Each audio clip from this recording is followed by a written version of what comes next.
ಪ್ರಾಮಾದಿಕವಾಗಿ ಅದು ಬೇಕು ಅಂತ ಮಾಡಿದಲ್ಲ. ಏನೋ ಒಂದು ಮಾಡಿಬಿಟ್ಟಿದ್ದಾನೆ, ಏನೋ ಆಗಿಬಿಟ್ಟಿದೆ. ಈಗ ವೃಷಧ್ರ ಅಂತ ಒಬ್ಬ ಇದ್ದಾನೆ, ಅಲ್ಲಿ ಭಾಗವತದಲ್ಲಿ ಬರ್ತದೆ. ಅವನು ರಾತ್ರಿ ಹೊತ್ತು ಈ ಗುರುಗಳ ಹಸುಗಳನ್ನು ಕಾಯ್ತಾ ಇದ್ದ. ರಾತ್ರಿ ಹೊತ್ತು ಮಳೆ ಬರ್ತಾ ಇತ್ತು, ಅಮಾವಾಸ್ಯೆ ರಾತ್ರಿ, ಕತ್ತಲು, ಮಳೆ ಬೇರೆ. ಆ ಹೊತ್ತಿಗೆ ದನದ ಕೊಟ್ಟಿಗೆಗೆ ಒಂದು ಹುಲಿ ಬಂದುಬಿಟ್ಟಿದೆ ಅಂತೆ. ಆ ದನಗಳೆಲ್ಲ ಅರ್ಚಿಕೊಂಡು ಬಿಟ್ಟಿದೆ. ಇವನು ಬೇಗ ಓಡಿ ಹೋಗ್ತಾನೆ. ಓಡಿ ಹೋಗಿ ನೋಡಿ ದನ ಅರಚುತ್ತಾ ಇದೆಯಲ್ಲ, ಕೂಗುತ್ತಾ ಇದೆಯಲ್ಲ ಅಂತ ಅಂದ್ಕೊಂಡು ಕತ್ತಿಯಿಂದ ಹೊಡೆದು ಬಿಟ್ಟ. ಆ ಹುಲಿಗೆ ಹೊಡಿಬೇಕು ಅಂತ. ಅದು ಆ ಏಟು ಬಿದ್ದಿದ್ದು ಆ ಹಸುವಿಗೆ. ಅವನು ಹುಲಿಯನ್ನು ಕೊಲ್ಲಬೇಕು ಅಂತ ಹೊಡೆದಿದ್ದಾನೆ, ಅದು ಏಟು ಬಿದ್ದಿದ್ದು ಹಸುವಿಗೆ. ಬೆಳಿಗ್ಗೆ ಎದ್ದು ನೋಡ್ತಾನೆ, ಹಸು ಸತ್ತು ಬಿಟ್ಟಿದೆ, ಹುಲಿ ಓಡಿ ಹೋಗಿಬಿಟ್ಟಿದೆ. ಹೀಗೆ ತಿಳಿದಿದೆ ಗೋಹತ್ಯೆ. ಇದೇ ರೀತಿಯಲ್ಲಿ ಬ್ರಹ್ಮಹತ್ಯೆ ಆಗಬಹುದು, ಗೋಹತ್ಯೆ ಆಗಬಹುದು. ತಿಳಿಯಿದೆ. ಪ್ರಮಾದದಿಂದ ಕೆಲವೊಮ್ಮೆ ಇಂಥ ತಪ್ಪುಗಳಾಗಿ ಬಿಡ್ತದೆ. ಈಗ ರಾಗದ್ವೇಷ ಇಲ್ಲ, ರಾಗದ್ವೇಷ ಇಲ್ಲದೇನೆ ಅವನೇನಾದರೂ ಕರ್ಮ ಮಾಡಿದರೂ ಕೂಡ ಅದು ಹತ್ಯೆನೇ. ಅದಕ್ಕೆ ಫಲವನ್ನು ಅನುಭವಿಸಲೇಬೇಕಾಗುತ್ತೆ. ಇಂಥ ಕರ್ಮಗಳು ಯಾಕೆ ಬರಬಾರದು? ನೀವು ಕರ್ಮ ಮಾಡುವುದೇ ಇಲ್ಲ ಅಂತಂದ್ರೆ ಹೇಗೆ? ಕರ್ಮ ಇಂಥದ್ದೆಲ್ಲ ಘಟಿಸಬಹುದಲ್ಲ. ಇದಕ್ಕೆ ನಾವೇ ಮಾಡಬೇಕು ಅಂದ್ರೆ ಕೇವಲ ಪರಮಾತ್ಮನ ಬೇಡಿಕೊಳ್ಬೇಕು, ನನ್ನಿಂದ ಇಂಥ ಅಪರಾಧ ಘಟಿಸದ ಹಾಗೆ ಮಾಡಪ್ಪ ಅಂತ. ಪರಮಾತ್ಮನ ಅನುಗ್ರಹ ಇಲ್ಲದೆ ಹೋದ್ರೆ ನಿಮಗೆ ಕೇವಲ ಕರ್ಮದಿಂದ ಬಿಡುಗಡೆ ಸಾಧ್ಯವೇ ಇಲ್ಲ. ಏನು ಅಜ್ಞಾನದಿಂದ ಏನಾದರೂ ದೋಷ ಆಗಿ ಬರಬಹುದು. ಮನಸ್ಸಿನಲ್ಲಿ ಇದ್ದಕ್ಕಿದ್ದ ಹಾಗೆ ರಾಗದ್ವೇಷಗಳು ಯಾವುದೂ ಇಲ್ಲ, ಆದರೆ ಮನಸ್ಸು ಅದು ಏನೇನೋ ಚಿಂತನೆ ಮಾಡಿಬಿಡ್ಬೋದು, ಮಾನಸಿಕವಾಗಿ ಅಪರಾಧ ಮಾಡಬಹುದು. ನನಗೆ ಇದು ತಪ್ಪು ಅಂತ ಗೊತ್ತಿರ್ತದೆ, ಆದ್ರಿಂದ ರಾಗದ್ವೇಷಗಳಿಲ್ಲ, ನಾನು ಕರ್ಮ ಮಾಡುವುದಿಲ್ಲ. ಆದರೆ ಮಾನಸಿಕವಾಗಿ ಒಬ್ಬನನ್ನ ಹತ್ಯೆ ನಾನು ಮಾಡ್ತೇನೆ. ಇಂಥದ್ದಕ್ಕೆಲ್ಲ ಏನು ಉತ್ತರ ಕೊಡ್ತೀರಿ ನೀವು? ಅದಕ್ಕೆ ಸ್ಪಷ್ಟ ಹೇಳ್ತಿದ್ದಾನೆ ಪರಮಾತ್ಮ, ನ ಕರ್ಮಣ ಅನಾರಂಭಾತ್. ನಾನು ಕರ್ಮ ಮಾಡುವುದಿಲ್ಲ, ಬಂಧಕವಾದ ಕರ್ಮ ಮಾಡುವುದಿಲ್ಲ, ರಾಗದ್ವೇಷಪೂರ್ವಕವಾಗಿ ಕರ್ಮವನ್ನೇ ಮಾಡುವುದಿಲ್ಲ, ನಾನು ಸಂಸಾರವನ್ನು ಮುಕ್ತನಾಗಿ ಬಿಡ್ತೇನೆ. ಇಲ್ಲ, ನ ಕರ್ಮಣ ಮನಾರಂಭಾತ್ ನೈಷ್ಕರ್ಮ್ಯಂ ಪುರುಷೋಷ್ಣುತೆ ನಚ ಸನ್ಯಸನಾದೇವ ಸಿದ್ಧಿಂ ಸಮಧಿಗಚ್ಚತಿ. ನೀವು ಫಲತ್ಯಾಗ ಮಾಡ್ತೇನೆ, ಫಲತ್ಯಾಗ ಮಾಡಿದ ತಕ್ಷಣ ನೀವು ಸಿದ್ಧಿಯನ್ನು ಪಡೆಯಲಿಕ್ಕೆ ಸಾಧ್ಯವೇ ಇಲ್ಲ. ಕರ್ಮದ ಅಷ್ಟು ಬಂಧಕವಾಗಿ ಬಿಟ್ಟಿದೆ, ಬಹಳ ಕಷ್ಟ ಇದೆ. ಕರ್ಮದಿಂದ ಬಂಧನ ಹೋಗಬೇಕು ಅಂತಂದ್ರೆ ಪರಮಾತ್ಮ ಪ್ರತ್ಯಕ್ಷ ಆಗಬೇಕು. ಪರಮಾತ್ಮ ಪ್ರತ್ಯಕ್ಷ ಆಗಿಬಿಟ್ರೆ ಅವನು ದಯೆಯಿಂದ ಅನುಗ್ರಹ ಮಾಡ್ತಾನೆ. ಯಾರಿಗೆ ಶ್ರವಣ ಮನನ ನಿಧಿಧ್ಯಾಸನ ತುಂಬಾ ಮಾಡಿ, ಧ್ಯಾನ ಮಾಡಿ, ಭಗವಂತನನ್ನು ಪ್ರಾರ್ಥನಾ ಮಾಡಿ, ನನಗೆ ತತ್ವಂ ಪೂಷನ್ನ ಪಾವನು ಸತ್ಯಧರ್ಮಾಯ ದೃಷ್ಟಯೇ ಅಂತ ಪೂಷನ್ನೇ ಕೃಷೇಯಂ ಸೂರ್ಯ ಪ್ರಾಜಾಪತ್ಯ ಅಂತ ಈಶಾವಾಸ್ಯ ಉಪನಿಷತ್ತಿನಲ್ಲಿ ವರ್ಣನೆ ಮಾಡ್ತಾರೆ. ಸುವರ್ಣ ಪಾತ್ರಂ ಹಿರಣ್ಮಯಂ ಸೂರ್ಯಮಂಡಲಂ. ಆ ಸೂರ್ಯಮಂಡಲವೆಂಬ ಪಾತ್ರದ ಒಳಗಡೆ ಭಗವಂತ ಕುಳಿತಿರ್ತಾನೆ. ಅವನನ್ನು ಬೆಳಿಗ್ಗೆದ್ದು ನಾವು ಪ್ರಾರ್ಥನೆ ಮಾಡ್ತೇವೆ, ನನಗೆ ನಿನ್ನ ದರ್ಶನ ಕೊಡು ಅಂತ ಬೇಡಿಕೊಡಬೇಕು. ಅವನು ಒಪ್ಪಿ ದಯೆಯಿಂದ ದರ್ಶನ ಕೊಡ್ತಾನೆ. ದರ್ಶನ ಕೊಟ್ಟ ಮೇಲೆ ಅವನನ್ನು ಯಾವತ್ತೂ ಕೂಡ ಮರೆಯುವುದಿಲ್ಲ. ಒಂದು ಸಲ ಭಗವಂತನನ್ನು ಕಂಡರೆ ಆಮೇಲೆ ಅದು ಒಂದು ರೀತಿ ಶಾಕ್ ಟ್ರೀಟ್ಮೆಂಟ್ ಕೊಟ್ಟಾಗೆ. ಅದು ಯಾವತ್ತೂ ಕೂಡ ಮನಸ್ಸಿನಿಂದ ಅದು ಆ ಚಿತ್ರ, ಭಗವಂತನ ಒಂದು ರೂಪ ಮರೆಯಾಗುವುದೇ ಇಲ್ಲ. ಸದಾ ಕಾಲ ಒಂದೇ ಗುಂಗಿರ್ತದೆ. ಪರಮಾತ್ಮನ ಒಂದು ಗುಂಗಿನಲ್ಲೇ ಇರ್ತಾನೆ, ಹುಚ್ಚನ ಹಾಗಿರ್ತಾನೆ. ಅದನ್ನು ಭಾಗವತದಲ್ಲಿ ನಾರದರು ಅದು ವರ್ಣನೆ ಮಾಡ್ತಾರೆ. ಪ್ರಥಮ ಸ್ಕಂದದಲ್ಲೇನೆ ಒಮ್ಮೆ ಭಗವಂತನ ದರ್ಶನ ಆಯಿತು, ನಾನು ಹುಚ್ಚನ ಹಾಗೆ ತಿರುಗಾಡ್ತಾ ಇದ್ದೆ, ಎಲ್ಲೆಲ್ಲೆಲ್ಲೂ ಹೋದ್ರೂ ಕೂಡ ನನಗೆ ಭಗವಂತನೇ ಕಾಣೋದು. ಆ ರೀತಿ ಆಗ್ಬಿಡ್ತಾರೆ. ಆವಾಗ ಪರಮಾತ್ಮನ ಸೇವಾರೂಪವಾಗಿ ಕರ್ಮವನ್ನು ಮಾಡಿದಾಗ ಅವನು ಪ್ರೀತನಾಗಿ ಅವನೇನು ಮಾಡ್ತಾನೆ, ಹಿಂದಿನ ಅನಂತ ಜನ್ಮಗಳಲ್ಲಿ ಮಾಡಿರತಕ್ಕಂಥ ಬೆಟ್ಟದಷ್ಟು ಪಾಪವನ್ನು ಸುಟ್ಟಾಕಿ ಬಿಡ್ತಾನಂತೆ ಒಂದೇ ಸಲಕ್ಕೆ. ನಾರಾಯಣೋ ನಾಮ ನರಹ ಪೃಥಿವ್ಯಾಂ ಪ್ರಸಿದ್ಧ ಚೋರಃ. ಎಂಥ ಚೋರ ಅಂತಂದ್ರೆ ಅನೇಕ ಜನ್ಮಾರ್ಜಿತ ಪಾಪ ಸಂಚಯಂ. ನಾವು ಅನೇಕ ಜನ್ಮಗಳಲ್ಲಿ ಮಾಡಿರತಕ್ಕಂಥ ಬೆಟ್ಟದಷ್ಟು ಪಾಪವನ್ನು ಒಂದು ಕ್ಷಣದಲ್ಲಿ ಸುಟ್ಟಾಕಿಬಿಡ್ತಾನಂತೆ. ಆದರೆ ಪ್ರಾರಬ್ಧ ಕರ್ಮ ಮಾತ್ರ ಉಳಿಸ್ತಾನೆ. ಯಾತಕ್ಕೆ ಅಂತಂದ್ರೆ ಪ್ರಾರಬ್ಧ ಕರ್ಮದ ಫಲವನ್ನು ನೀವು ಉಣ್ತಾ ಇರುವಾಗ ಹೇಗೆ ಉಣ್ತೀರಿ? ಆ ಫಲವನ್ನು ಸಕಲ ಜಗದಧೀಶ ಪ್ರಿಯತಾಂ ಶೌರಿರಿಥಂ, ನನ್ನೊಳಗೆ ಭಗವಂತ ಪ್ರೀತನಾಗಲಿ ಎಂಬ ಅಭಿಪ್ರಾಯದಿಂದ ಆ ಸುಖವನ್ನು ಉಣ್ತೀರಿ ನೀವು. ಆಗ ಭಗವಂತನ ಸೇವಾ ಆಗ್ತದೆ, ಆಗ ಭಗವಂತನ ಪ್ರೀತಿ ಆಗ್ತದೆ. ಇನ್ನಷ್ಟು ಅವನಿಂದ ಸೇವಾ ಮಾಡಿಸಿ ಅವನಿಗೆ ಅನುಗ್ರಹ ಮಾಡಬೇಕು ಎಂಬ ಅಭಿಪ್ರಾಯದಿಂದಲೇ ಭಗವಂತ ಪ್ರಾರಬ್ಧ ಕರ್ಮವನ್ನು ಉಳಿಸಿದ್ದಾನೆ. ನಾಶ ಮಾಡಬಹುದು, ಅವನಿಗೆ ಶಕ್ತಿ ಇದೆ. ಅಪ್ರಾರಬ್ಧ ಕರ್ಮವನ್ನು ನಾಶ ಮಾಡಿದ ಹಾಗೆ ಪ್ರಾರಬ್ಧ ಕರ್ಮವನ್ನು ಕೂಡ ಅವನಿಗೆ ನಾಶ ಮಾಡತಕ್ಕಂಥ ಸಾಮರ್ಥ್ಯ ಇದೆ. ಸರ್ವಶಕ್ತ ಭಗವಂತ ಮಾಡಬಹುದು. ತಕ್ಷಣ ಅವನನ್ನು ಎಳ್ಕೊಂಡು ಹೋಗಿ ಇದರಲ್ಲಿ ವೈಕುಂಠದಲ್ಲಿ ತನ್ನ ಪಾದದ ಮೂಲದಲ್ಲಿ ಅವನನ್ನು ಕೂರಿಸಬಹುದು. ಆದರೆ ಮಾಡುವುದಿಲ್ಲ ಹಾಗೆ. ಯಾಕೆ ಅಂತಂದ್ರೆ ಇನ್ನಷ್ಟು ಅವನಿಂದ ಸೇವಾ ಮಾಡಿಸ್ತೇನೆ. ಅವನ ಒಳಗಡೆ ಇರತಕ್ಕಂತಹ ಆನಂದ ಇದೆಯಲ್ಲ, ಅದನ್ನು ಇನ್ನಷ್ಟು ವ್ಯಕ್ತ ಮಾಡ್ತೇನೆ. ಪೂರ್ತಿಯಾಗಿ ವ್ಯಕ್ತ ಮಾಡಿ ಅವನನ್ನು ಒಳ್ಳೆ ಸುಂದರ ಸವಿಯಾಗಿರ್ತಕ್ಕಂತಹ ಸುಖ, ಅವನಿಗೆ ಸ್ವರೂಪ ಸುಖ ಕೊಟ್ಟು ನನ್ನ ಬಳಿಯಲ್ಲಿ ಕೂಡಿಸ್ತೇನೆ ಅಂತ ಭಗವಂತ ಸಂಕಲ್ಪ ಮಾಡ್ತಾನೆ. ಅದಕ್ಕೋಸ್ಕರ ಅದು ಅನುಗ್ರಹ. ಅದು ಪ್ರಾರಬ್ಧ ಕರ್ಮ, ಅದು ಶಾಪ ಅಂತ ತಿಳ್ಕೊಳ್ಬಾರದು, ಮಹಾ ಅನುಗ್ರಹ ಅದು. ಪ್ರಾರಬ್ಧ ಕರ್ಮ ಪಾಪನೂ ಇರಬಹುದು, ಸುಖನೂ ಇರಬಹುದು, ಎರಡೂ ಕೂಡ ಭಗವಂತನ ಅನುಗ್ರಹ. ಅದನ್ನು ಶಾಪ ಅಂತ ತಿಳ್ಕೊಳ್ಬಾರದು. ಅಯ್ಯೋ ನನ್ನ ಪ್ರಾರಬ್ಧ ಕರ್ಮ ಅಂತ ಹೇಳಬಾರದು. ಪ್ರಾರಬ್ಧ ಕರ್ಮ ಯಾವತ್ತೂ ಕೂಡ ಭಗವಂತನ ಸೇವೆಗೆ ಭಗವಂತ ನಮಗೆ ಕೊಟ್ಟ ವರ ಅದು. ಆ ರೀತಿ ಕರ್ಮದಿಂದ ನಾವು ಬಂಧನದಿಂದ ಮುಕ್ತರಾಗಬೇಕು. ಪ್ರಾರಬ್ಧವನ್ನು ಉಂಡು ಮುಕ್ತರಾಗಬೇಕು. ಅಪ್ರಾರಬ್ಧ ಕರ್ಮವನ್ನು ಸುಟ್ಟು ಬಿಡಬೇಕು. ಹೊರತು ಈ ನೈಯಾಯಿಕರು ತಾರ್ಕಿಕರು ಹೇಳುವ ರೀತಿಯಲ್ಲಿ ಎಲ್ಲ ಉಂಡು ಬಿಡುವುದು, ಆಮೇಲೆ ಕರ್ಮ ಮಾಡದೇ ಇರೋದು ಸಾಧ್ಯವೇ ಇಲ್ಲ. ಕರ್ಮ ಮಾಡದೇ ಇರಲಿಕ್ಕೆ ಸಾಧ್ಯವೇ ಇಲ್ಲ ಅಂತ ಹೇಳ್ತಾರೆ. ನಹಿ ಕಶ್ಚಿತ್ ಕ್ಷಣಮಪಿ ಜಾತು ತಿಷ್ಠತಿ ಅಕರ್ಮಕೃತ. ಯಾರನ್ನಾದ್ರೂ ಒಬ್ಬನನ್ನು ಕೇಳಿ ನೀವು ಕರ್ಮ ಮಾಡದೇ ಇರ್ತೀರಾ ಅಂತಂದ್ರೆ, ಕರ್ಮ ಕಾಯಿಕ, ವಾಚಿಕ, ಮಾನಸಿಕ 3 ರೀತಿ ಇರ್ತದೆ.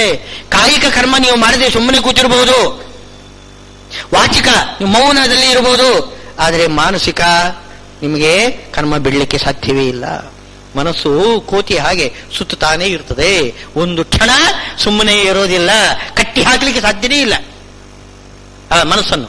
ಚಂಚಲಂ ಈ ಮನ ಕೃಷ್ಣ, ಮನಸ್ಸು ಚಂಚಲ. ಮಾನಸಿಕ ಕರ್ಮವನ್ನಂತೂ ಬಿಡಲಿಕ್ಕೆ ಸಾಧ್ಯವೇ ಇಲ್ಲ. ನೈಕಶ್ಚ ಕ್ಷಣಮಪಿ ಜಾತು ತಿಷ್ಠತೆ ಅಕರ್ಮಕೃತ. ಕರ್ಮ ಮಾಡದೇ ಇರಲಿಕ್ಕೆ ಸಾಧ್ಯವೇ ಇಲ್ಲ ಅಂತಾಳೆ. ಕಾರ್ಯತೆ ಶವಶ ಕರ್ಮ. ಅದು ಮಾತ್ರವಲ್ಲ, ನೀವು ಕಾಯಿಕ ಕರ್ಮ ನೀವು ಮಾಡುವುದಿಲ್ಲ ಅಂತ ಹೇಳ್ಬೋದು. ನೀವು ಒಂದು ಕ್ಷಣ ಕೂತ್ಕೊಂಡಿರ್ತೇನೆ, ಅಲ್ಲಾಡುವುದಿಲ್ಲ ಅಂತ ಕೂತ್ಕೊಂಡ್ಬಿಟ್ರೆ ನಿಮಗೆ ಕಾಲು ನೋವು ಬರ್ತದೆ, ಎದ್ದು ಬಿಡ್ತೀರಿ. ಅವಾಗ ಏನು ಪ್ರಕೃತಿ, ನಿಮ್ಮ ಪ್ರಕೃತಿ ನಿಮ್ಮಿಂದ ಕರ್ಮ ಮಾಡಿಸ್ತದೆ. ಒಂದು ಕ್ಷಣ ಕೂಡ್ಲಿಕ್ಕೆ ಬಿಡುವುದಿಲ್ಲ. ಓಡಾಡಿ ಅಂತಂತದೆ, ಏನಾದ್ರು ಕರ್ಮ ಮಾಡಿ ಅಂತಂತದೆ, ಯಾರಿಗಾದ್ರೂ ಹೊಡಿರಿ ಅಂತಂತಾರೆ. ಆ ಕೈ ಕ್ಷೀಣಿಲ್ಲದೆ ಹೋದರೆ ಕೈ ತುರಿಸ್ತದೆ. ಯಾರಿಗಾದ್ರೂ ಹೊಡಿಬೇಕು. ನಾಲಿಗೆ ಏನಾದ್ರೂ ಮಾಡಬೇಕು, ಆಚಾರವಿಲ್ಲದ ನಾಲಿಗೆ, ಕೀಚ ಬುದ್ಧಿಯನ್ನು ಬಿಡು ಮಾಲಿಗೆ ಅಂತ ಹೇಳ್ತೇವೆ. ನಾಲಿಗೆ ಒಂದು ಸ್ವಭಾವ ಅದು. ಇನ್ನೊಬ್ಬರನ್ನು ಬೈಬೇಕು, ನಿಂದೆ ಮಾಡಬೇಕು. ಕಾರಿತೆ ಶವಶ ಕರ್ಮ. ಅವನ ಇದು ಕರ್ಮ ಮಾಡಿಸಿಯೇ ಮಾಡ್ತದೆ, ಅದು ಪ್ರಕೃತಿ ಮಾಡಿಸಿಯೇ ಮಾಡ್ತದೆ. ನೀನೇನು ನಿನ್ನ ಸಂಕಲ್ಪ ಏನು ನಡೆಯುವುದಿಲ್ಲ, ಕರ್ಮ ಮಾಡುವುದಿಲ್ಲ ಅಂತ ನೀನೇನು ಸಂಕಲ್ಪ ಮಾಡಿದರೆ ನಡೆಯುವುದಿಲ್ಲ. ಕಾರ್ಯತೆ ಅವಶ್ಯಕ ಕರ್ಮ ಸರ್ವ ಪ್ರಕೃತಿ ಗುಣಿ. ಆಮೇಲೆ ನಾನು ಕರ್ಮೇಂದ್ರಿಯಗಳನ್ನೆಲ್ಲ ನಾನು ಸಂಯಮನ ಮಾಡಿಬಿಟ್ಟು, ಕರ್ಮೇಂದ್ರಿಯ ಅಂದ್ರೇನು? ನಾಲಿಗೆ ಏನು ಮಾತನಾಡುವುದಿಲ್ಲ. ಆಮೇಲೆ ಇದು ಕೈಯಿಂದ ನಾನೇನೂ ಮುಟ್ಟುವುದಿಲ್ಲ, ಕೈ ಕಟ್ಟಿಕೊಂಡು ಕೂತಿರ್ತೇನೆ. ಕಾಲಿನಿಂದ ನಡೆಯುವುದಿಲ್ಲ, ಕೂತ್ಕೊಂಡು ಬಿಡ್ತೇನೆ. ಹೀಗೆ ಕರ್ಮೇಂದ್ರಿಯಗಳನ್ನೆಲ್ಲ ನಿಯಮನ ಮಾಡಿ ಒಂದು ಕಡೆ ಕೂತಿರ್ತೇನೆ. ನಾನು ಯಾವ ಕರ್ಮವನ್ನು ಮಾಡುವುದಿಲ್ಲ. ಕರ್ಮೇಂದ್ರಿಯದಿಂದ ತಾನೇ ಕರ್ಮ ಆಗಬೇಕು. ನಾನು ಯಾವ ಕರ್ಮವನ್ನು ಮಾಡುವುದಿಲ್ಲ ಅಂತ ನೀನೇನಾದ್ರೂ ಕೂತರೆ ಹೇಳ್ತಾ ಇದೆ, ಯಾಸ್ತೆ ಮನಸಾಸ್ಮರನ್ ಇಂದ್ರಿಯಾರ್ಥಾನ್.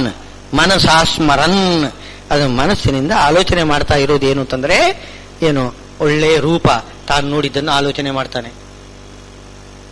ಒಳ್ಳೆಯ ಗಾನ ಶ್ರವಣ ಮಾಡಿದ್ದನ್ನು ನೆನಪಿಡ್ಕೊಳ್ತಾನೆ, ಅದನ್ನೇ ಆಲೋಚನೆ ಮಾಡ್ತಾನೆ. ಗುಂಗಿನಲ್ಲಿ ಮನಸ್ಸಿನಲ್ಲಿ ಹಾಡಿಕೊಳ್ತಾ ಇರ್ತಾನೆ, ಅದೇ ಹಾಡು. ಹಾಗೆ ಯಾವುದೇ ಒಂದು ಮನಸ್ಸಿನಲ್ಲಿ ಅದನ್ನೇ ಆಲೋಚನೆ ಮಾಡ್ತಾ ಕೂತಿರ್ತಾನೆ. ಅವನು ಮಿಥ್ಯಾಚಾರ ಸೌಚ್ಯತೆ, ಎಂಥ ಕೆಟ್ಟ ಶಬ್ದ ಅದನ್ನು ಪ್ರಯೋಗ ಮಾಡ್ತಾನೆ ಶ್ರೀಕೃಷ್ಣ. ಮಿಥ್ಯಾಚಾರ ಡಾಂಬಿಕ ಅಂತ ಅರ್ಥ. ಅವನು ಡಾಂಬಿಕ, ನಾನೇನು ಕೆಲವು ಕರ್ಮ ಮಾಡುವುದಿಲ್ಲ ಅಂತ ಸುಮ್ಮನೆ ಕೂತಿರ್ತಾನಲ್ಲ, ನಿಜವಾಗಿ ಮನಸ್ಸಿನಲ್ಲಿ ಎಲ್ಲ ಕರ್ಮ ಮಾಡ್ತಿರ್ತಾನೆ, ಅದಕ್ಕಿಂತ ಹೆಚ್ಚು ಕರ್ಮ ಮಾಡ್ತಿರ್ತಾನೆ. ನಮಗೆ ಬೇರೆ ದಿವಸಕ್ಕಿಂತ ಹೆಚ್ಚಿಗೆ ಏಕಾದಶಿ ಉಪವಾಸ ದಿವಸದಲ್ಲಿ ಏನು ದ್ವಾದಶಿ ದಿವಸ ಏನು ಅಡಿಗೆ ಮಾಡಬೇಕು ಅದು ಆಲೋಚನೆ ಮಾಡ್ತಿರ್ತೇವೆ ಹೆಚ್ಚಿಗೆ. ಯಾರು ಕರ್ಮ ದೈಹಿಕವಾಗಿ ಮಾಡುವುದಿಲ್ಲ, ಮನಸ್ಸಿನಲ್ಲಿ ಹೆಚ್ಚು ಕರ್ಮ ಮಾಡ್ತಾರೆ. ಡಾಂಬಿಕ, ಅವನು ಡಾಂಬಿಕ ಆಗಿಬಿಡ್ತಾನೆ ಅಂತಾರೆ. ಮಿಥ್ಯಾಚಾರಸ್ಸ ಉಚ್ಯತೆ. ಹಾಗೆಲ್ಲ ಮತ್ತೇನು ಮಾಡಬೇಕು ಅಂದ್ರೆ, ಎಷ್ಟು ಇಂದ್ರಿಯಾಣಿ ಮನಸ ಸಂಯಮ್ಯ, ಸ್ವಲ್ಪ ತಿರುವು ಮುರುವು ಮಾಡ್ಕೋಬೇಕು. ಏನು ಕರ್ಮೇಂದ್ರಿಯಗಳನ್ನು ಸಂಯಮನ ಮಾಡಿಕೊಂಡು ಮನಸ್ಸಿನಲ್ಲಿ ಆಲೋಚನೆ ಮಾಡುವುದು ಬಿಟ್ಟು ಬಿಡಬೇಕು. ಹಾಗೆ ಮಾಡಬಾರದು. ಮತ್ತೇನು ಮಾಡಬೇಕು, ಮನಸ್ಸಿನಲ್ಲಿ ಆಲೋಚನೆ ಮಾಡುವುದನ್ನು ಸ್ವಲ್ಪ ಏನು ನಿಯಮನ ಮಾಡಬೇಕು. ಹಾಗೆ ನಿಯಮನ ಮಾಡಬೇಕು. ಪ್ರವಾಹ ಬರ್ತಾ ಇದ್ರೆ ಅದನ್ನು ತಡೆ ಹಿಡಿಲಿಕ್ಕೆ ಬರೋದಿಲ್ಲ. ಪ್ರವಾಹ ಅದು ಬರಲೇವು. ಅದಕ್ಕೆ ನಾವೇನು ಮಾಡಬೇಕು, ಅದನ್ನು ಬೇರೆ ಡೈವರ್ಟ್ ಮಾಡಬೇಕು, ಬೇರೆ ಕಡೆ ತಿರುಗಿಸಿ ಮಾಡಬೇಕು. ದೊಡ್ಡ ಪ್ರವಾಹ ಬರ್ತಾ ಇದ್ರೆ ನಮ್ಮ ಮನೆ ಮಠ ಎಲ್ಲ ಉಳಿಬೇಕಾಗಿದ್ರೆ ಆ ಪ್ರವಾಹವನ್ನು ಬೇರೆ ಕಡೆ ತಿರುಗಿಸಬೇಕು. ಹಾಗೆ ನಮ್ಮ ಮನಸ್ಸಿನ ಚಿಂತನೆಯನ್ನು ವಿಷಯಗಳ ಕಡೆಗೆ ಹರಿಯತಕ್ಕಂತಹ ಮನಸ್ಸು, ಜ್ಞಾನೇಂದ್ರಿಯ ಮನಸ್ಸುಗಳ ಆ ಪ್ರವೃತ್ತಿಯನ್ನು ಭಗವಂತನ ಬಳಿಗೆ ತಿರುಗಿಸಬೇಕು. ಏನು ಒಳ್ಳೆಯ ಸಂಗೀತ ಕೇಳಬೇಕು ಅಂತಿದ್ರೆ ಹರಿದಾಸರ ಏನೋ ನಾಮ ಸಂಕೀರ್ತನೆ ಇದೆ, ಅದನ್ನು ಕೇಳ್ಕೊಳ್ಳಿ. ಒಳ್ಳೆ ಏನೋ ನೃತ್ಯ ನೋಡಬೇಕು ಅಂತಂದ್ರೆ ಆ ಹರಿದಾಸರು ಕುಣಿತಕ್ಕಂಥದ್ದು ಅದನ್ನು ನೋಡಬೇಕು ನೀವು. ಒಳ್ಳೆಯ ಸುಗಂಧ ತಗೋಬೇಕು ಅಂತಂದ್ರೆ ಪರಮಾತ್ಮನಿಗೆ ಅರ್ಪಿತವಾಗಿರ್ತಕ್ಕಂತಹ ಹೂವು, ತುಳಸಿ ಅದರ ಗಂಧವನ್ನು ಮಾಡಬೇಕು, ಅನುಭವ ಮಾಡಬೇಕು. ಧೂಪ, ಭಗವಂತನಿಗೆ ಒಳ್ಳೆ ಧೂಪವನ್ನು ಹಟ್ಟಿ ಆ ಧೂಪದ ಒಂದು ಗಂಧವನ್ನು ಆಘ್ರಾಣನ ಮಾಡಬೇಕು. ತುಂಬಾ ಹಸಿವಾದರೂ ಭಗವಂತನಿಗೆ ನಿವೇದನ ಮಾಡಿರತಕ್ಕಂತಹ ಷಡ್ರಸನ್ನ ಉಣಬೇಕು. ಅಂದ್ರೆ ಮನಸ್ಸನ್ನು, ಜ್ಞಾನೇಂದ್ರಿಯಗಳನ್ನು ಭಗವಂತನ ಕಡೆಗೆ ತಿರುಗಿಸಬೇಕು. ಎಷ್ಟು ಇಂದ್ರಿಯಾಣಿ ಮನಸಾ ನಿಯಮ್ಯ ಆರಭತೆ ಅರ್ಜುನ ಕರ್ಮೇಂದ್ರಿಯೈ ಕರ್ಮಯೋಗಂ ಅಸಕ್ತಃ ಸಹ ವಿಶಿಷ್ಯತೆ. ನಿಜವಾಗಿಯೂ ಕೂಡ ಅವನು ಶ್ರೇಷ್ಠನಾಗಿರ್ತಾನೆ. ವಿಶಿಷ್ಯತೆ ಅಂಥ ಏನು ಆಸಕ್ತನಾಗಿರ್ತಕ್ಕಂಥವನು ಇದಾನಲ್ಲ, ಅವನು ಕರ್ಮ ಮಾಡ್ತಾ ಇದ್ರೂ ಕೂಡ ಈ ಯಾರು ಕರ್ಮ ಮಾಡದೆ ಸುಮ್ಮನೆ ಕೂತಿದ್ದು ಏನೇನೋ ಆಲೋಚನೆ ಮಾಡ್ತಿರ್ತಾನಲ್ಲ, ಅವನಿಗಿಂತ ಇವನು ಎಷ್ಟೋ ಶ್ರೇಷ್ಠ.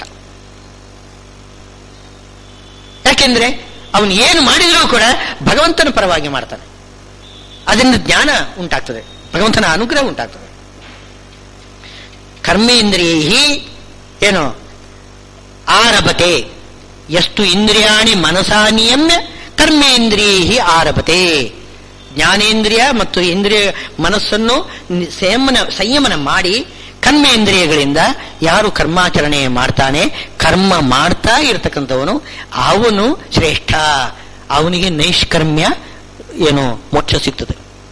ಯಾರು ಕರ್ಮ ಮಾಡ್ತಾನೆ ಅವನಿಗೆ ನೈಷ್ಕರ್ಮ್ಯ ರೂಪವಾದ ಮೋಕ್ಷ ಸಿಗ್ತದೆ. ಹೊರತು ನಾನು ಕರ್ಮ ಮಾಡುವುದಿಲ್ಲ ಅಂತ ಏನು ಕೂತಿರ್ತಾನೆ ಅವನಿಗೆ ನೈಷ್ಕರ್ಮ್ಯ ಮೋಕ್ಷ ಸಿಗುವುದಿಲ್ಲ. ಸ್ವಲ್ಪ ತಿರುವುರುವಾಯ್ತು ನೋಡಿ. ಯಾರು ಕರ್ಮ ಮಾಡ್ತಾನೆ ಅವನಿಗೆ ನೈಷ್ಕರ್ಮ್ಯ, ಯಾರು ಕರ್ಮ ಮಾಡೋದಿಲ್ಲ ಅವನಿಗೆ ನಿಷ್ಕರ್ಮ್ಯ ಇಲ್ಲ. ಹೀಗಾಗ್ತದೆ. ಅಲ್ಲ ನಿಯತಂ ಕುರು ಕರ್ಮತ್ವಂ. ಆದ್ರಿಂದ ನಿನಗೆ ನಿಯತವಾಗಿರ್ತಕ್ಕಂತಹ ಕರ್ಮ ಮಾಡು. ಕರ್ಮ ಮಾಡು ಅಂತಂದ್ರೆ ಯಾವ್ದ್ಯಾವುದೋ ಕರ್ಮ ಮಾಡ್ತೇನೆ ಅಂತ ಹೇಳಿದಾನೆ ಅವನೀಗ. ಅರ್ಜುನ ಹೇಳಿದ್ದಾನೆ, ನಾನು ಯುದ್ಧ ಕರ್ಮ ಯಾಕೆ ಮಾಡಬೇಕು, ಪ್ರಾಣಾಯಾಮ ಮಾಡಿಕೊಂಡು ಧ್ಯಾನ ಮಾಡ್ತಾ ಕೂತಿರ್ತೇನೆ ಅಂತಂದಿಯಲ್ಲ ನೀನು, ಅದು ಮಾತ್ರ ಹಾಗೆ ಮಾಡಬೇಡ. ಕರ್ಮ ಅಂದ್ರೆ ಯಾವ ಕರ್ಮ? ನಿಯತವಾದ ಕರ್ಮವನ್ನು ನೀವು ಮಾಡಬೇಕು. ವರ್ಣಕ್ಕೆ ಆಶ್ರಮಕ್ಕೆ ವಿಹಿತವಾಗಿರ್ತಕ್ಕಂತಹ ಯಾವ ಕರ್ಮ ಇದೆ ಅದನ್ನು ಮಾಡಬೇಕು. ಕರ್ಮಜ್ಞಾಯೋಹಿ ಅಕರ್ಮಣಃ. ಇಂಥ ಅಕರ್ಮಕ್ಕಿಂತ ಕರ್ಮ ಬಹಳ ಶ್ರೇಷ್ಠ. ಆದ್ದರಿಂದ ನಾನು ಕರ್ಮ ಮಾಡು ಅಂತ ಹೇಳ್ತಾ ಇರೋದು.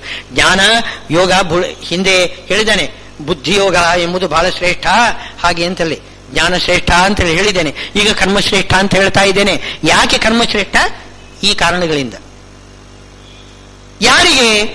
ಯಾರಿಗೆ ಯೋಗ್ಯತೆ ಇದೆ ಕರ್ಮ ಯೋಗ್ಯತೆ, ಕರ್ಮ ಮಾಡ್ತಕ್ಕಂತಹ ಯೋಗ್ಯತೆ ಯಾರಿಗಿದೆ, ಕರ್ಮ ಯೋಗಿಗಳು ಯಾರಿದ್ದಾರೆ ಅವರಿಗೆ ಕರ್ಮ ಶ್ರೇಷ್ಠ. ಶರೀರ ಯಾತ್ರಾಭಿಜತೆ ನ ಪ್ರಸಿದ್ಧೇದ ಕರ್ಮಣಃ. ನೀನು ಕರ್ಮ ಮಾಡುವುದಿಲ್ಲ ಅಂತ ನೀನು ಹೇಳಿಬಿಡ್ತೀಯಲ್ಲ, ಶರೀರ ಯಾತ್ರಾನೇ ಇಲ್ಲ. ಶರೀರ ಯಾತ್ರಾ ಅಂದರೆ ಅರ್ಥವೇನು? ಜೀವನ, ಶರೀರ ಧಾರಣೆ. ಶರೀರ ಧಾರಣೆ ಸಾಧ್ಯವಿಲ್ಲ ನಿನಗೆ. ನೀನು ಶರೀರ ಧಾರಣೆ ಮಾಡಬೇಕು ತಾನೆ, ಏನಾದರೂ ಸಾಧನೆ ಮಾಡಬೇಕು ಅಂತಂದ್ರೆ ಶರೀರ ಬೇಕು ತಾನೆ. ಆ ಶರೀರವನ್ನು ಇಟ್ಟುಕೊಳ್ಬೇಕು ತಾನೆ. ನೀನು ಶರೀರವನ್ನು ಇಟ್ಟುಕೊಳ್ಬೇಕಾಗಿದ್ರೆ, ಶರೀರ ಧಾರಣೆ ಮಾಡಬೇಕಾಗಿದ್ದರೆ ಕರ್ಮ ಮಾಡಲೇಬೇಕು. ಕರ್ಮ ಮಾಡದೆ ಹೋದರೆ ನಿನಗೆ ಶರೀರ ಧಾರಣೆಯೇ ಸಾಧ್ಯವಿಲ್ಲ. ಆದ್ದರಿಂದ ಕರ್ಮ ಮಾಡಬೇಕು. ಎಂತಹ ಕರ್ಮ ಮಾಡಬೇಕು? ಯಜ್ಞ ಕರ್ಮ ಮಾಡಬೇಕು. ಯಜ್ಞ ಕರ್ಮ ಅಂತಂದ್ರೆ ಯಜ ದೇವ ಪೂಜಾ. ದೇವತೆಗಳಿಗೆ ಪೂಜಾ ರೂಪವಾಗಿ, ದೇವತೆಗಳಿಗೆ ಪೂಜಾ ರೂಪವಾಗಿ ಯಜ್ಞ ಕರ್ಮವನ್ನು ಮಾಡಬೇಕು. ಅಂದ್ರೆ ನಾವು ಮಾಡತಕ್ಕಂಥ ಎಲ್ಲ ಕರ್ಮನೂ ಯಜ್ಞನೇ. ಅದು ಮುಂದಕ್ಕೆ ಬರ್ತದೆ. ಯಜ್ಞ ನಾನಾ ವಿಧವಾಗಿ, ದ್ರವ್ಯಯಜ್ಞ, ತಪೋಯಜ್ಞ, ಜ್ಞಾನಯಜ್ಞ, ಜಪಯಜ್ಞ, ನಾನಾ ರೀತಿಯ ಯಜ್ಞಗಳಿವೆ. ಅದು ಯಾಕೆ ಹಾಗೆ ಅಂತಂದ್ರೆ, ಯಜ್ಞ ಶಬ್ದಕ್ಕೆ ಅರ್ಥವೇನೋ ವಿಶಾಲವಾದ ಅರ್ಥದಲ್ಲಿ ತಗೊಳ್ಬೇಕು. ಏನು ಹೋಮ ಮಾಡ್ತಕ್ಕಂಥದ್ದೇ ಯಜ್ಞ ಅಂತ ತಿಳ್ಕೊಳ್ಬಾರ್ದು. ಅಗ್ನಿಯಲ್ಲಿ ಹೋಮ ಮಾಡ್ತಕ್ಕಂಥ ಸ್ವಾಹ ಅಂತ ಮಾಡುವುದೇ ಅದೇ ಒಂದು ಯಜ್ಞ ಅಂತ ತಿಳ್ಕೊಳ್ಬಾರ್ದು. ಯಜ್ಞ ನಾನಾ ರೀತಿಯಲ್ಲಿ. ಯಜ್ಞ ಶಬ್ದಕ್ಕೇನೆ ಹಾಗರ್ಥ. ಭಗವಂತನ ಪೂಜಾರೂಪವಾಗಿ ನಾವು ಯಾವ ಕರ್ಮ ಮಾಡಿದರೂ ಅದೊಂದು ಯಜ್ಞ. ನಾವು ಕೂತ್ಕೊಂಡು ಹರೇ ಹರೇ ಹರೇ ಹರೇ ಹರೇ ಅಂತ ಶಬ್ದವನ್ನು ಹೇಳೋದು, ಶ್ರೀನಿವಾಸ ಅಂತ, ಹರೇ ರಾಮ ಹರೇ ರಾಮ ಹರೇ ರಾಮ ಹೀಗೆ ಬಾಯಲ್ಲಿ ಹೇಳಿಬಿಟ್ರೆ ಇದು ಜಪಯಜ್ಞ. ಇದೊಂದು ಯಜ್ಞ. ಇದು ಸುಲಭದಲ್ಲಿ ಕೂತ್ಕೊಂಡೆ ಮನಸ್ಸಲ್ಲಿ ಚಿಂತನೆ ಮಾಡೋದು ಧ್ಯಾನ ಯಜ್ಞ. ಪರಮಾತ್ಮನ ಕುರಿತು ನಾವು ಸ್ವಲ್ಪ ಹೊತ್ತು ಧ್ಯಾನ ಮಾಡಿದ್ವಿ ಅಂತಂದ್ರೆ ಬಹಳ ಏನು ಕಷ್ಟ ಇದೆ. ಜ್ಞಾನ ಯಜ್ಞ, ಧ್ಯಾನ ಅಷ್ಟೇನು ಕಷ್ಟ, ಸುಲಭ ಏನಲ್ಲ. ಏನೋ ಆವಿನ ಕೊಂಬಿನ ಮೇಲೆ ಸಾಸಿವೆ ಕಾಳು ಇದ್ದಷ್ಟು ಹೊತ್ತಾದರೂ ಕೂಡ ಭಗವಂತನನ್ನು ಧ್ಯಾನ ಮಾಡಿದಿರಿ ಅಂತಂದ್ರೆ ನೀವು ಜೀವನ್ಮುಕ್ತರಾಗ್ತೀರಿ ಅಂತ ಪುರಂದರದಾಸರು ಹೇಳಿಬಿಟ್ಟಿದ್ದಾರೆ. ಒಂದು ಹಸುವಿನ ಕೊಂಬಿನ ತುದಿಯಲ್ಲಿ ಒಂದು ಸಾಸಿವೆ ಕಾಳು ಇಡಬೇಕು. ಅದು ಎಷ್ಟೊತ್ತು ನಿಲ್ಬಹುದು? ಅಷ್ಟೊತ್ತಾದ್ರೂ ನೀವು ಧ್ಯಾನ ಮಾಡ್ತೀರಾ, ನೀವು ಆಗಿದ್ರೆ ಮೋಕ್ಷಕ್ಕೆ ಹೋಗ್ತೀರಿ ಅಂತ ಹೇಳ್ತಾರೆ. ಸಾಧ್ಯ ಇಲ್ಲ. ಧ್ಯಾನ ಅದೇನು ಸುಲಭ ಅಲ್ಲ. ಕರ್ಮನೂ ಸುಲಭ ಅಲ್ಲ, ಜ್ಞಾನವೂ ಸುಲಭ ಅಲ್ಲ, ಯಾವುದೂ ಸುಲಭ ಅಲ್ಲ. ಅದಕ್ಕೆ ಕಷ್ಟಪಡಬೇಕು, ಸುಮ್ಮನೆ. ಅದಕ್ಕೆ ಹೇಳ್ತಾ ಇರೋದು ಅಷ್ಟು ಧ್ಯಾನ ಮೋಕ್ಷ ಸಾಧನೆ ಅಂದರೆ ಅಷ್ಟು ಸುಲಭ ಏನಲ್ಲ, ಬಹಳ ಕಷ್ಟ ಇದೆ. ಪ್ರಯತ್ನ ಮಾಡಬೇಕು. ಕಷ್ಟ ಇದೆ ಅಂತ ಬಿಟ್ಟು ಬಿಡಬಾರದು. ಮಾತ್ರ ಕರ್ಮವನ್ನೇ ಬಿಟ್ಟು ಬಿಡ್ತೇನೆ ಅಂತ ಮಾತ್ರ ಹೇಳಿದ್ರೆ ತಪ್ಪಾಗುತ್ತೆ ಅಂತ ನಾವು. ಕಷ್ಟ ಇದೆ ಅಂತ ಅಂದ್ಕೊಂಡು ಕರ್ಮವನ್ನೇ ಬಿಡ್ತೇನೆ, ಹಾಗೆ ಮಾಡಬಾರ್ದು. ಕರ್ಮವನ್ನು ಬಿಡ್ಲಿಕ್ಕೆ ಸಾಧ್ಯನೇ ಇಲ್ಲ ನಿನಗೆ. ಕರ್ಮವನ್ನು ಮಾಡ್ಲಿಕ್ಕೂ ಸಾಧ್ಯ ಇಲ್ಲ, ಕರ್ಮವನ್ನು ಬಿಡ್ಲಿಕ್ಕೂ ಸಾಧ್ಯವಿಲ್ಲ. ಅವಶಃ ನೀನು ಅಸ್ವತಂತ್ರನಿದ್ದಿ. ಪ್ರಕೃತಿ ನಿನ್ನಿಂದ ಬೇಡದಿದ್ದ ಕರ್ಮ ಮಾಡಿಸದೆ, ಬೇಕಾದ ಕರ್ಮ ಮಾಡಿಸೋದಿಲ್ಲ. ನೀನು ಪ್ರಕೃತಿಗೆ ವಶನಾಗಿದ್ದೀಯ. ಪ್ರಕೃತಿ ಅಂದ್ರೆ ಯಾರು? ಪರಮಾತ್ಮನೇ, ಇನ್ಯಾರೂ ಅಲ್ಲ. ಪ್ರಕರ್ಷೇಣ ಕರೋತೀತಿ ಪ್ರಕೃತಿ. ಎಲ್ಲ ಮಾಡ್ತಕ್ಕಂಥವನವನು. ಪ್ರಕೃತಿ ಅಭಿಮಾನಿ ರಮಾದೇವಿ, ಲಕ್ಷ್ಮೀದೇವಿಯರು, ಆ ಲಕ್ಷ್ಮೀನಾರಾಯಣರು, ತಂದೆ ತಾಯಿಗಳು, ಅವರೇ ನಮ್ಮಿಂದ ಎಲ್ಲ ಕರ್ಮ ಮಾಡಿಸುವುದು ಬಿಡುವುದು ಎಲ್ಲ ಅವರೇ ಸ್ವತಂತ್ರರು. ನಮ್ಮ ಯೋಗ್ಯತಾನುಸಾರ ಅನಾದಿ ಯೋಗ್ಯತಾ ನೋಡಿಕೊಂಡು ನಾವು ಬೇಡುವುದಿಷ್ಟೇ. ನಮ್ಮನ್ನು ಜ್ಞಾನ ಭಕ್ತಿ ವೈರಾಗ್ಯ ಕೊಡು ಅಂತ ಬೇಡಬೇಕಷ್ಟೇ ಹೊರತು ಇನ್ನೇನು ನಾವು ಮಾಡುವ ಹಾಗಿಲ್ಲ. ಇನ್ನೇನು ಮಾಡಲಿಕ್ಕೆ ನಮಗೆ ಸ್ವಾತಂತ್ರ್ಯ ಇಲ್ಲ. ನಾವೇನು ಮಾಡುವುದು ಬೇಡ. ನಾವು ಬೇಡಬೇಕು ಏನೋ ಜ್ಞಾನ ಭಕ್ತಿ ವೈರಾಗ್ಯ ಕೊಡು, ನನ್ನಿಂದ ಸತ್ಕರ್ಮ ಮಾಡಿಸು, ಸೇವಾ ಮಾಡಿಸಿಕೊಂಡು ನನಗೆ ಫಲ ಕೊಡು, ಮೋಕ್ಷ ರೂಪ ಫಲ ಕೊಡು, ಇನ್ಯಾವುದೂ ಅಲ್ಲ. ನೀನು ಪ್ರೀತನಾಗು. ಪ್ರಿಯತಾಂ ಅಂತ ಕೃಷ್ಣಾರ್ಪಣ ಬಿಡುವಾಗ ಕೊನೆಗೆ ಹೇಳ್ತಕ್ಕಂತಹ ಶಬ್ದ ಏನು? ಪ್ರಿಯತಾಂ, ನಿನಗೆ ಪ್ರೀತಿಯಾಗಲಿ. ಈ ರೀತಿ ಚಿಂತನೆ ಮಾಡಿ ಕರ್ಮ ಮಾಡಬೇಕು. ಇಷ್ಟು ಮಾತ್ರ ನಾವು ಮಾಡಬೇಕಾದ್ದು. ಆ ರೀತಿ ಬುದ್ಧಿ ಕೊಡೋದು ಅವನೇ. ನಮಗೆ ಆ ರೀತಿ ಬುದ್ಧಿಯನ್ನು ಕೊಡುವುದು ಅವನೇ. ಯಾರಿಗೆ ನಮ್ಮಲ್ಲಿ ಅಂತಹ ಯೋಗ್ಯತೆ ಇದೆ ಅಂತಂದರೆ ಆ ಬುದ್ಧಿ ಕೊಡ್ತಾನೆ. ಯೋಗ್ಯತೆ ಇಲ್ಲ ಅಂತಂದ್ರೆ ಆ ಬುದ್ಧಿಯನ್ನೇ ಕೊಡೋದಿಲ್ಲ. ಎಲ್ಲ ಅವನ ವಶದಲ್ಲಿದೆ. ಅದಕ್ಕೆ ಬಂಧ ಮೋಕ್ಷ ಎರಡೂ ಕೂಡ ಅವನೇ ಕೊಡ್ತಕ್ಕಂಥದ್ದು. ಸೃಷ್ಟಿ ಸ್ಥಿತಿ ಚ ಸಂಹಾರ ನಿಯತಿ ಜ್ಞಾನಮಾಕೃತಿ ಬಂಧ ಮೋಕ್ಷೌಚ ಪುರುಷಾದ್ಯಸ್ಮಾತ್ಸ ಹರಿರೇಕರಾಟ್. ಸೃಷ್ಟಿ ಸ್ಥಿತಿ ಲಯ ಮಾಡತಕ್ಕಂತಹ ಪರಮಾತ್ಮನೇ, ಬಂಧ ಮೋಕ್ಷ ಎರಡನ್ನೂ ಕೊಡೋನು ಅವನೇ. ನಮಗೆ ಬಂಧ ಬೇಡ, ಮೋಕ್ಷ ಬೇಕು ಅಂತಂದ್ರೆ ಪರಮಾತ್ಮನನ್ನೇ ಬೇಡಬೇಕು. ಅವನು ತನ್ನನ್ನು ತಾನು ತೋರಿಸಿಕೊಳ್ತಾನೆ. ಅಚಿಂತ್ಯ ಶಕ್ತಿ ಪರಮಾತ್ಮನನ್ನು ಯಾರು ನೋಡ್ಲಿಕ್ಕೆ ಸಾಧ್ಯವಿಲ್ಲ. ಯಾವ ಪ್ರಯತ್ನ ಮಾಡಿದರೂ ಕೂಡ ಪರಮಾತ್ಮನನ್ನು ನೋಡ್ಲಿಕ್ಕೆ ಸಾಧ್ಯವಿಲ್ಲ. ಆದರೆ ಪರಮಾತ್ಮ ಅಚಿಂತ್ಯ ಶಕ್ತಿಯಿಂದ ತಾನು ತನ್ನನ್ನು ತೋರಿಸಿಕೊಳ್ತಾನೆ, ಅಪರೋಕ್ಷ ಕೊಡ್ತಾನೆ. ಅಪರೋಕ್ಷ ಕೊಟ್ಟು ನಮ್ಮಿಂದ ಕರ್ಮವನ್ನು ಮಾಡಿಸಿ ಅದಕ್ಕೆ ಫಲ ಕೊಡ್ತಾನೆ. ಮಕ್ಕಳು ಅವರಿಗೆ ಬುದ್ಧಿ ಇರುವುದಿಲ್ಲ ನೋಡಿ. ತಂದೆ ತಾಯಿಗಳು ಏನು ಮಾಡ್ತಾರೆ? ಸಣ್ಣ ಮಕ್ಕಳನ್ನು ನಮಸ್ಕಾರ ಮಾಡಿಸ್ತಾರೆ, ತನಗೆ ತಾವೇ ನಮಸ್ಕಾರ ಮಾಡಿಸ್ತಾರೆ, ತಲೆ ಮೇಲೆ ಕೈ ಇಟ್ಟು ಚಿರಂಜೀವ, ಚೆನ್ನಾಗಿ ಬದುಕು, ಹೆಚ್ಚು ಕಾಲ ಬದುಕ್ತಾ ಇರು, ಆಶೀರ್ವಾದ ಮಾಡ್ತಾರೆ. ಹಾಗೆ ಭಗವಂತ ನಮ್ಮಿಂದ ಕರ್ಮ ಮಾಡಿಸ್ತಾನೆ, ಅವನೇ ಆಶೀರ್ವಾದ ಮಾಡ್ತಾನೆ. ಇದನ್ನು ತಿಳ್ಕೊಂಡು ಇದೇ ಕರ್ಮಯೋಗ, ಈ ಕರ್ಮಯೋಗ ಮಾಡಬೇಕು ಅಂತ ಮತ್ತು ಭಗವಂತ ಉಪದೇಶ ಕೊಡ್ತಾ ಇದ್ದಾನೆ ಅಂತನೂ ಅಲ್ಲಿಗೆ ಇಂದಿನ ಪ್ರವಚನ ಮುಕ್ತಾಯ ಮಾಡ್ತಾರೆ. ಶ್ರೀಕೃಷ್ಣಾರ್ಪಣಮಸ್ತು.